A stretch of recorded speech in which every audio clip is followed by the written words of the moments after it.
Good morning, everybody, and thank you so much for being here. I've been asked to talk about, to set the African context into my new book, which is really about how Western countries are failing and what it means for the global economy. But before I do that, because this is a brand conference, I think it's only important for us to recognize one of the great people who has established the African brand in the most elegant and sophisticated way over the last few decades, who recently passed on, and that's Dambisa Moyo, the Nobel laureate. I don't know if people need to know that she passed on a couple of days ago.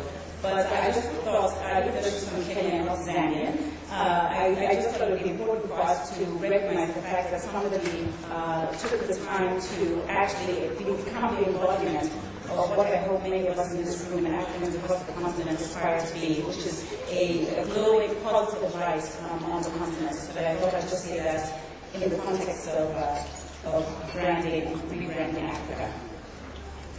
So I have bad news, and then I have worse news, and then I thought I would talk a little bit about where the sort of glimmers of hope are with respect to the global economy, but most importantly, where Africa can be given where the global economy is today. So let me start with the bad news. The bad news is that the economies across Western Europe and the United States, which have been the key leaders in terms of economic growth over the past several decades and indeed centuries, are now in very, very serious and dire economic constraints. If you look at their debts and deficits, they are facing serious economic problems. I think it's very hard. I spend a lot of time here in Zambia and also around the African continent, and I find that sometimes it's quite difficult to understand just how many challenges these economies are facing. We will come to the conversation about how these have knock-on effects to us as Africans and also as the African economy. But what I'd like to do is to set the stage by saying that there are three key ingredients that drive economic growth. One is capital, which is just money. How much money do you have? Number two is labor and your workforce, both in terms of quality and quantity. So big workforce is great, but it also has to be of some quality in order to generate long-term economic growth. And the third most important thing is productivity. So the economists in the room recognize that these are the three things that as economists we focus on: capital, money, labor, which is workforce, and productivity.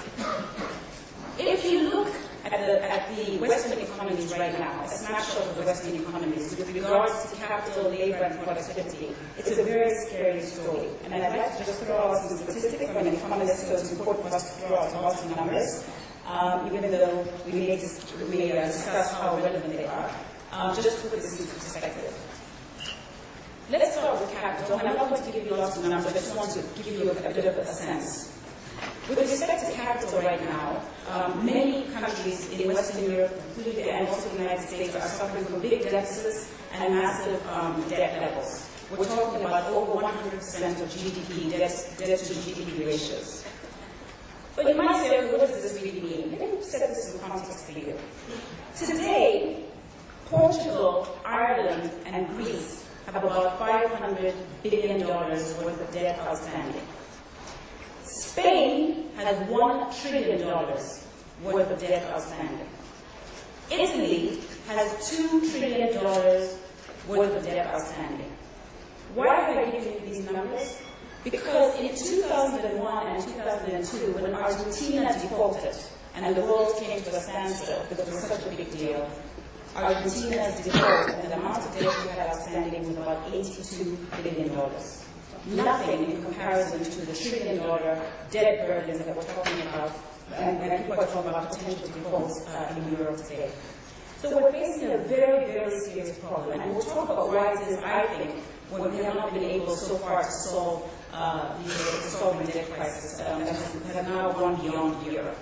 But that's just to illustrate for you that with respect to capital, these economies are facing very, very serious problems. As many of you also know, deficit levels are 2% deficits. You know, I'm sure the United States have had serious problems trying to get the Congress and the Senate to agree on passing bills recently, forced the United States to be downgraded not too long ago. And there are now serious concerns about whether or not the US government is going to shut down. So the capital picture is dire. The labor picture, I would argue, is even worse. If you look at statistics such as the OECD's PISA statistics or the TIMSS, the Trends in Maths and Science statistics, these are public figures, and I would encourage you to look at them. I did put them in my book, which I saw was very happy to be on sale outside. So if you have interest, you should have a look at the book as well, because I did put all these statistics in there. But if you look at these statistics, about 10 years ago, the United States and Britain were number 1 and number 2 in terms of mathematics and sciences. In just one decade, these countries are now number 17, up to number 25, ranked in the world in terms of performance in math and science, and even in reading. Now, you might say, what does that really matter? But it's these issues that go to the core of the education system. Now, I'm sure many of you were raised in Africa like me, and we were constantly lectured to about the importance of education. But today in the United States, and this is an important statistic, and I just heard this and I found this shocking, 74% of American males between the ages of 17 and 25 are not eligible to be hired by the U.S. Army because of poor education and obesity. 74%. They will not hire their own American young boys to go into the military because they are ill-educated and also because of obesity. 74%. So having been raised in the African context where we're told education is so important and girls' education is also always harped on about, I find it shocking that these economies have slipped so dramatically on a relative basis when compared to other economies, as I mentioned with the PISA statistic and the TIMSS statistic, but also on a directional, individual-based, absolute terms, in terms of where the economic and education performance is domestically. I'm going to make one very quick comment with respect to productivity. Now, productivity is a very fancy word for saying how efficiently are you using the money and the labor that you have in your economy. In the past several years, China has moved so quickly so as to become the most productive economy in the world. And I don't want to spend time on this because we all know the story. But what has happened with respect to productivity in particular, and since we've just come out of the housing crisis, we've been able to see that the United States and Europe are not using their capital, and not using their capital and their labor wisely. So, for example, the United States invested, in fact, they borrowed a lot of money from China. China now is the biggest lender to the United States. They borrowed a lot of money, and instead of using that money to invest in productive things like infrastructure or building companies, they used it for consumption. And we know what the end of the story, the end of that story was, and ended up in the financial crisis. But enough about the levels of debt that we have and the capital, labor, and productivity problems that these economies are facing right now. Let us spend a few moments talking about the different ways in which a country can get out of debt. And again, because we're on the African continent, many of us should be quite familiar with this because our economies have been in debt, not so much in the last several decades, but certainly in the recent, not too long history, last 50 years history of the African continent, we know that many countries have faced debt crises. So there are 5 ways that the country can get out of debt. Number 1, a country can grow. But I've just explained to you, in the United States and the European context, why it is unlikely that we will see the levels of economic growth that could help get them out of the debt crisis. The capital, labor, productivity issues that we face. Number 2 is that they can keep interest rates low. Well, we know what the situation is there. Interest rates are at the lowest level ever. In places like Switzerland, you got real interest rates in the negative, so negative that actually you were paying banks to take your money, which doesn't make sense. That's a complete fundamental restructuring of the financial system. So low interest rates are as low as they can go. Governments can also increase taxes and reduce spending. But again, if you follow the international press, you know that right now the United States is embroiled, the government of the United States is embroiled in a big argument between the Republicans and the Democrats, which has led to such political problems, which also led to the economic downgrade that they've received recently. I should point out here, as many of you know, The United States now is facing a 10% unemployment rate, 9.5–10% unemployment rate. It's actually higher when you factor in the underemployed, and by that I mean somebody who has a PhD who's driving taxis. We're talking about close to 20%. In places like Spain, the official numbers are 20%. Now, the bigger problem here is that the unemployment numbers are not short-term unemployment problems. These are long-term structural problems because the United States is part of a global economy. So raising taxes becomes difficult, as does cutting expenditure, because the government in the United States now represents 25% of GDP. So every US dollar in the United States, 25% of it is made by the government. I should also mention that already, with respect to taxes, people are talking a lot about the need for tax reform, and I think there is scope for that. But already in the United States, nearly 50% of people in the United States do not pay taxes, which is a fundamental problem. The fourth thing that a government or country can do to get out of debt is to receive aid. Now, you know my views on aid in general. And in this particular case, we've seen the aid transfers happening across Greece right now, large billion-dollar transfers. The thing about aid, I think it was Margaret Thatcher said, the thing about receiving other people's money is that it's great until the person runs out of money. And I think one of the problems that we're seeing right now in the European context is that although there was sort of appetite to give money in aid transfers to Greece and to Ireland and other countries that are in these problems, I think that very quickly people are losing patience, particularly from the countries that are much more economically sound, such as Germany. The fifth way in which countries can get out of debt is by default. Now, the fact of the matter is, I am not proposing that countries default. The impact of a default in Europe would be quite detrimental, not just for Europe, but across the world. However, if you look back at history, this has definitely been a tool of getting out of this debt burden. So whether it's Argentina in 2001, 2002, Mexico in 1982, or many other examples in the past several years of history, default is definitely an option. And in my book, I talk a lot about what might happen, what are the knock-on effects for currencies, what are the knock-on effects for the global economy, were America or any of the European economies to default. So that's the bad news, and I promised you worse news. The worst news is that there's a fantastic book called This Time is Different. It was written by two economists, Ken Rogoff and Carmen Reinhardt. And what they did is they went back 800 years, and looked at what happens in the aftermath of a financial crisis or a banking crisis. And this is why there's worse news. They found, and by the way, it's a fantastic book, I would urge you to get it, because there was so much data, there were a lot of African defaults in there, but if you look at it, you'll see Germany defaulted, the United Kingdom, many economies over the history of 800 years, they've been able to pull this data together. But the thing that makes this worse news is that consistently, across all these examples that they've looked at, certainly the majority of them, whenever there's a financial crisis, the world economy goes into a recession for as long as 10 years.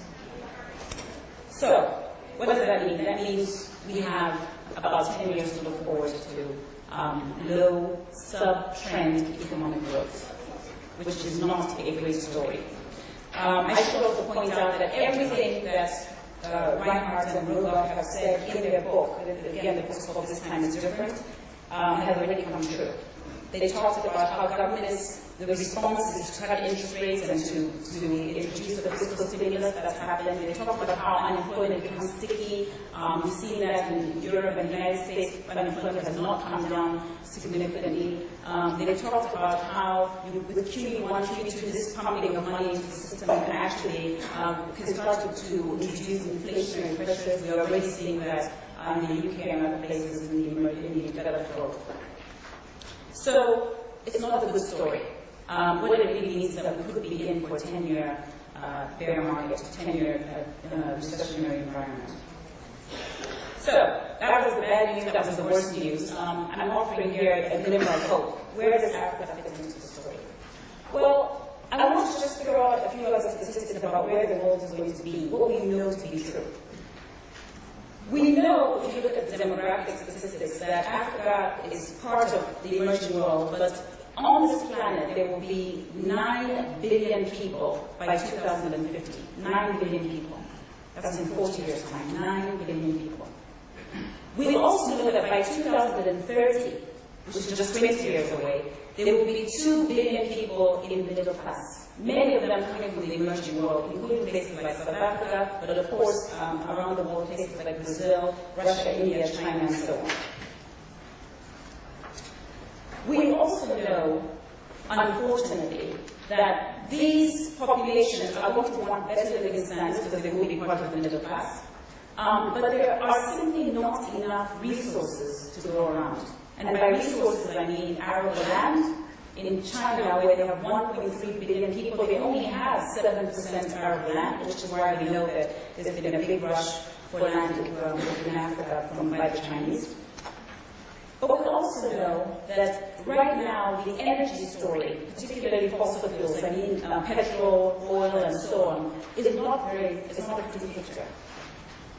Let me give you a statistic.